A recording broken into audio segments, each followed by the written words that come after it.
everybody, and welcome back to the Rob Talks podcast. And this is episode 23. Now, in today's episode, we're going to be focusing on the topic of building a support group. Now, what do I mean by a support group? Essentially, this is a phrase that has been going around a lot in terms of creating a group of people that you know are there for you to help you with your mental health and to also help you with other parts of your life. Your support group is really those people that are closest to you that you know that you can turn to in your tough times and the good times as well, and that they will always be there for you. And we as humans need people like this. We need to have a support group that will look after us in our tough times. But also, as I say, it's so important that in the good times as well, that they congratulate you, that they champion you, that they help you to become even more of the better version of yourself, of who you want to be. They're the ones that are patting you on the back and not trying to tear you down from when you've done something amazing or when you have done something brilliant within your career, within your life, within your studies, whatever it may be. They are there backing you all the way, and they are always there for you. That's who your support group is. That's that tight-knit little community of people that you know you can turn to and you know will help you. But I think something that is incredibly important to understand of who should be in our support group is understanding a system called the different levels of care. Now, what do I mean by this? This is to do with the different types of people that we have in our relationships. And this can be both romantic, but also in terms of our friendships that are more platonic. And so it's understanding how you can attribute these different elements to different people that you see within your support group, but also anybody who is within your life. Your parents, your brother, your sister, your uncle, your auntie, grandpa, grandma, even acquaintances that you've made along the way, or maybe people that you feel like you're just starting to build a romantic relationship with. You're just starting to build a friendship with. You can apply these different elements and see how many of these elements people actually fulfill. And I have nicked this from Jay Shetty, but I think it is absolutely brilliant in terms of working out what people fulfill in terms of different types of people for different types of friendships and different types of relationships that will help support you to be you. And the first one is, so these are known as 4 pillars of different types of people in relationships. And the first one is care. Who are the people there who are there to really care for you? And these are in particular the types of people that are there to care for you in your toughest of times. And a lot of the time, this is where you need the most love. You need the most emotional, deep-hearted, deep-centered love that is there to help care for you to get better. And for me, that massively is very much my mom, my dad, and sometimes my brother. I'm kidding, he's always my brother. But they are the kinds of people that I know will give me always the deep center of care, that emotional support that I will need in my time of need. And that's why you have to look for people that have that element of care, those people that are going to be able to get you through those tough times just because they have so much love, so much deep-rooted emotional love for you. And that's why I feel like a lot of the time this element is a lot more pointed towards your family relationships, but it can also be with deep relationships that you have with your friends or your girlfriend or boyfriend or whoever it may be. It's those deep, loving relationships that give you that sense of care and that you can be looked after, that they can help you be looked after in your tough times. The second pillar is competency. Now, competency is more of a level of that we're focusing upon who can help you to build yourself, to be able to improve yourself and grow and develop. And so a lot more of the times, these people are like your lecturers, your design friends, for example, in my case, that I've literally said what I've written, but it can be my design friends. It can be people who are peers on my course. It can be people who I've networked with, who are in my group of network, who I know that are going to push me to go forward, and they are going to provide me that sense of that they can help me grow as an individual. These are the kinds of people that are forever pushing you and that are forever helping you to develop. And this doesn't just have to be career based. This can be more in your life as well. It can be within relationships. It can be within hobbies, whatever it may be that you're thinking about. You can apply this element and see who in your life allows you to build your competency as a human being and help you to develop and grow your skills, your skill set as a human being. And so for me, that is massively my lecturers, my design friends, my peers that I have within my network on LinkedIn of entrepreneurial people, of so many people there are to name. It would be impossible for me to write them all down, but so many that have mentored and helped to guide me and make me the person of who I am today and going forward for the future. The third pillar is consistency. Now, as the word consistency hints at, it's the fact that these people are always there. They are the people that never leave your side. They're the people that are those deep-rooted relationships that you know stick around, and you know that you can see how they will stick around for years to come. They are really, truly the best friends. If you want to put that word into it, they are the best friends. They are the long-term relationships. They're the people that stick by your side. And I have a brilliant group of friends back home, back in the UK, who I know are people that will always stick by my side, and I will always stick by their side as well, because they have provided consistency like no other friends I've ever had before. And I know that I can always turn to them. And I feel that as I'm developing as a human being, especially with traveling around a lot, I am developing even more friendships that feel like they have this consistency, that they have this longevity of that we can have each other's backs and that we can be there for one another consistently for a long period of time, for even potentially the whole of our lives. And so they're really deep rooted relationships that we know go above and beyond to always be there and always be there for us as we are always there for them. And lastly is the pillar of the level of focusing upon character. Now, when I mean about character, this is so much to do with your identity in a way and who you are as a person. And this can be sometimes people who are providing that character that maybe are even more external. So, for example, celebrities that you may follow, influencers that you may follow, people that you admire or you listen to, or that influence how you act and your being in a way, they are the people that can shape your character. This can also be your friends and your family and those loved ones close to you. It's whoever really helps to shape your character and help you to become a better person, to be more conscientious, to be more morally correct, to be more of the person who is that beautiful, perfect person we know that we all can be.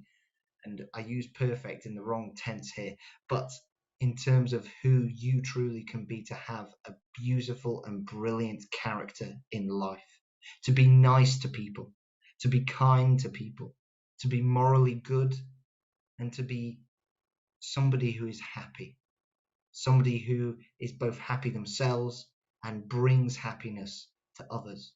It's a level of character that we are always forever growing and developing to help us be the best version of ourselves possible. And I know that there are friends within my life and even people that I know are within my network who massively hit the bill on this in helping me to develop my character and helping me to build my self-awareness so that I can then develop my character to be even better, tomorrow and tomorrow and tomorrow, and going forward into the future. And even in terms of celebrities, I will say I am a huge fan of Stephen Bartlett. Now, if Stephen was listening to this podcast, by golly, I would be so happy. But there are so many influential people like Stephen Bartlett, like Ben Francis, the head of Gymshark. There are so many influential people like that who I look up to and I very much admire. And I don't want to be them, but I always have admiration for them, and they have always helped to guide me in terms of who I should be today and what my character should be like in terms of being a great individual. And Simon Sinek is also another person who I admire massively. And they all, as characters that maybe are more external, they're not exactly my best friends, they're more of external influences, but they guide me to have what I believe is a great character and living my life with a great character throughout my day to day. And so these levels of care are so important. And I keep saying care because care is something that kind of goes in between all of them. But these are four key pillars of the types of people that we have within different relationships in our lives. Now, why am I saying this?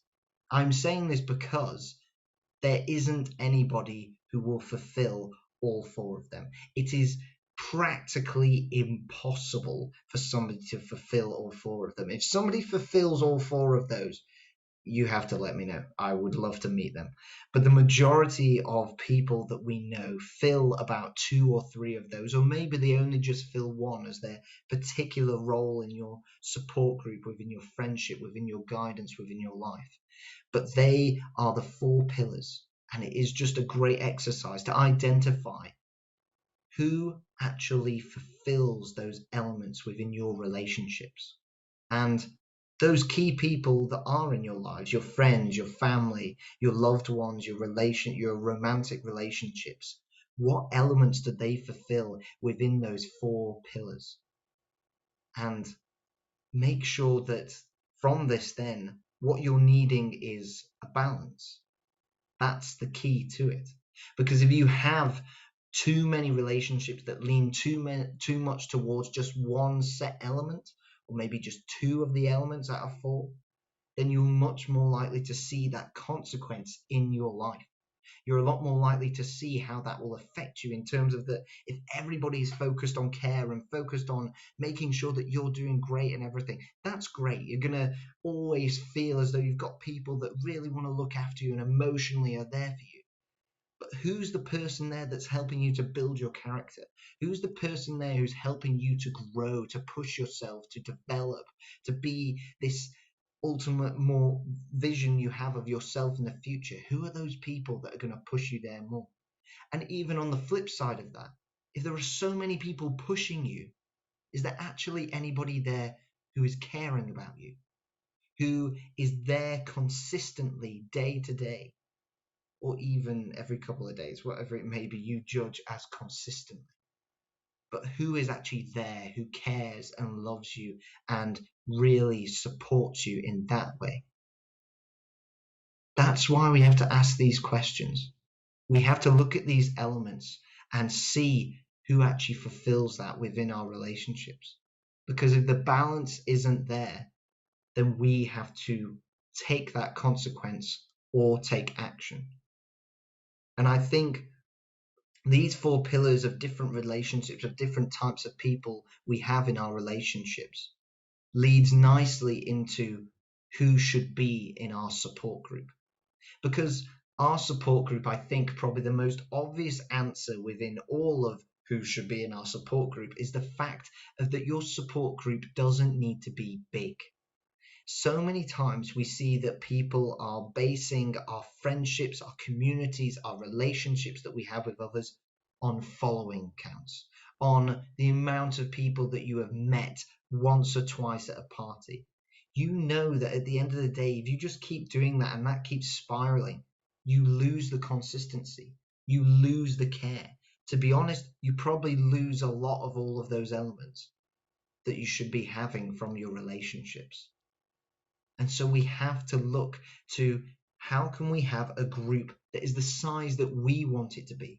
For some people, a support group is literally 2 or 3 people. For some people, it's 10, 20. It's whatever is working for you. But I have found in my own personal life, it is always a small number.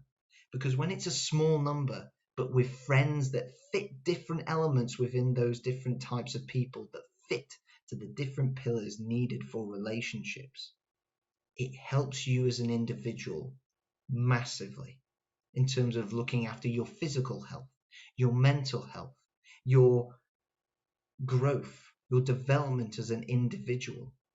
It massively helps you to feel as though that you can be you and you can have the identity and live the person that you want to be in your life.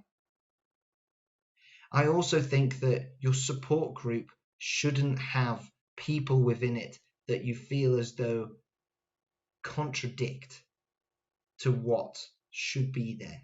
So what do I mean by this? So many times I've seen within others around me, I've even seen it within myself. We can make friendships, we can make relationships of where we see that the other person is so great, so great at XYZ, but they're not fulfilling this little elements that really determine who are your true friends. And it can be something as simple as backing you up when you get a win. That is something that I've seen before, even within my own relationships in life. I've had people who have been absolutely brilliant people for me, and they've been brilliant when I'm down and when they're there to support me, but they haven't been there when I'm winning, and they haven't been there when I'm doing great. They're not there patting me on the back, they're there analyzing and going, oh, what can you do next? And they're overly criticizing when it's the moment to actually praise, and it's actually the moment to be like, congrats, Rob, you actually did a good job.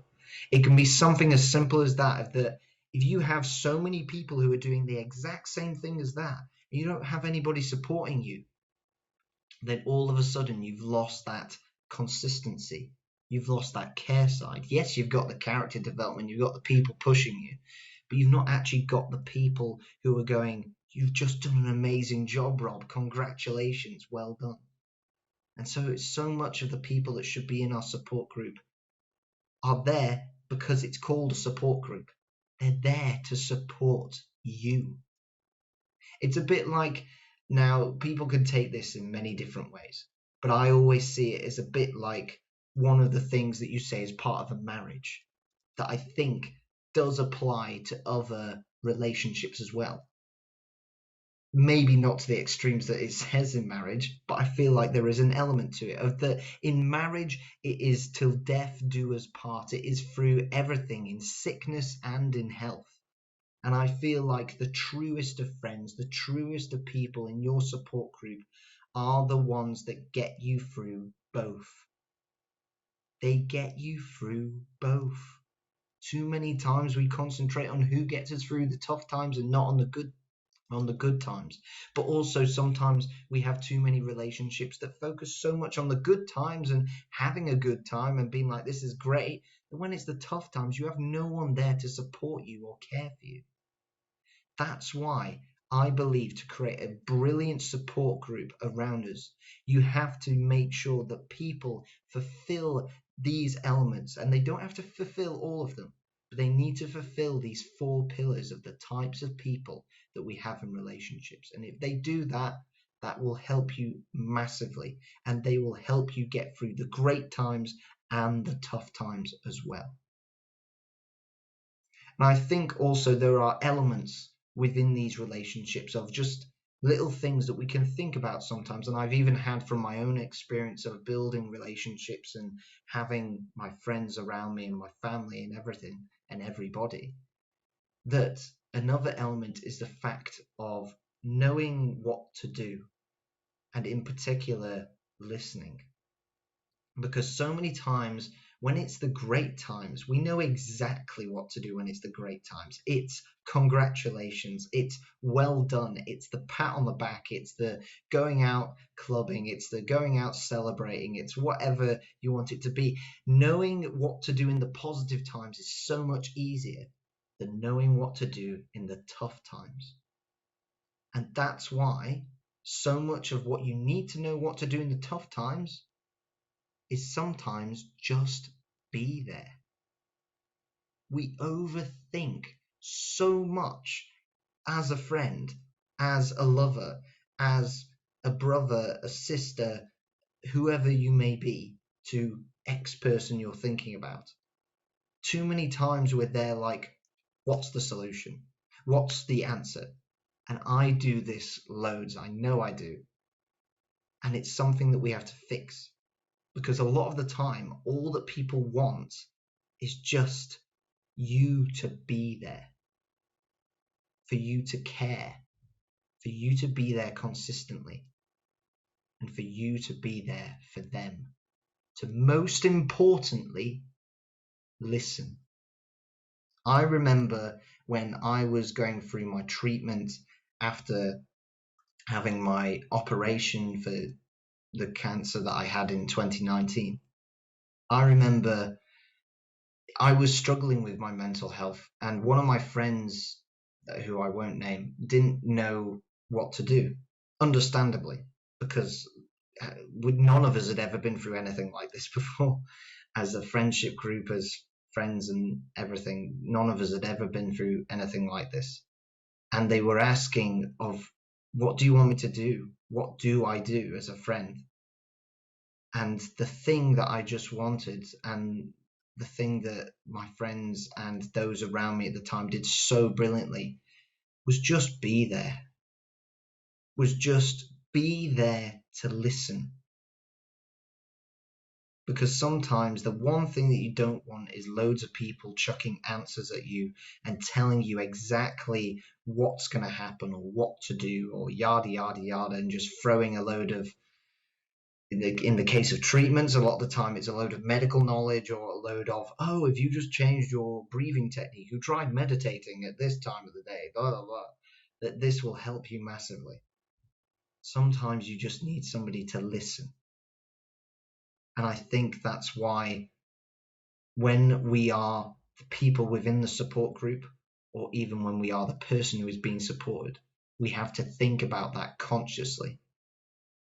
Are we there for the person, for us to just listen, just to be there? Or are we actually there to be maybe in a more problem-solving mode, in more of a mode to provide solutions, to provide the answers or answers that may help? We have to think about that. We don't have to be a doctor. We don't have to be a therapist, a psychologist, or whoever you think has the answers supposedly to help you. You don't always have to be that person. You can just be there to listen. And I think that support groups, to finish off this podcast, is so critical for us getting through our lives. As humans, as I've said multiple times, I even said it within the previous podcast episode, human connection is so important. Yes, I would say it is incredibly important to know how to live by ourselves, to live alone, to be able to deal with those times when we are alone, when we have less stimulation and we are by ourselves and with our mind and with our thoughts and everything. But ultimately, as humans, we are tribal. We are together as a species. And so we need to back one another. And as a part of that, we need support groups. So many times of where it unfortunately gets to the point of that somebody is wanting to take their own life. It's because they are, for one, wanting to call out for help, and they may have done so in certain actions or in certain ways, but they may also not. They may be silent, they may stay silent, and then you never could have helped them. By being in your support group for a friend, or even just by having a great support group around you, you know that you can deal with a time that is tough as that. And I know that without my family, without my friends, without my relationships that I had when I was going through cancer, I know that there is always that chance, there's always that voice in the back of my head that says that maybe I wouldn't have been here. And that's why I'm always so thankful to everybody who is around me. And that's why I want to push this message of that we need to build great support groups ourselves. And we need to work out who is fulfilling those 4 pillars, who is fulfilling care, who is fulfilling competency, who is fulfilling consistency, and who is fulfilling character, to help you be the best that you can be and the person that you want to be, and to live the life that you want to live, but also to get through the great times and the tough times. Ultimately, that's why we need a support group, and that's why we need to create better and great support groups and support one another. You have been listening to the Rob Talks podcast. Thank you so much for listening, and please don't forget to hit the follow button if you have really enjoyed this podcast episode, or the subscribe button if you are on YouTube, and leave us a like. A like is always a good way to give me a couple of endorphins. It's very temporarily, but please join me next week for the next Rob Talks video.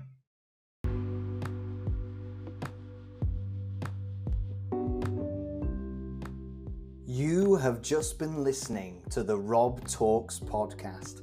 Thank you so much for listening, and please make sure to subscribe and give me a follow on YouTube, Spotify, Instagram, Facebook, or even LinkedIn. And I will speak with you soon. Stay safe and have a great week.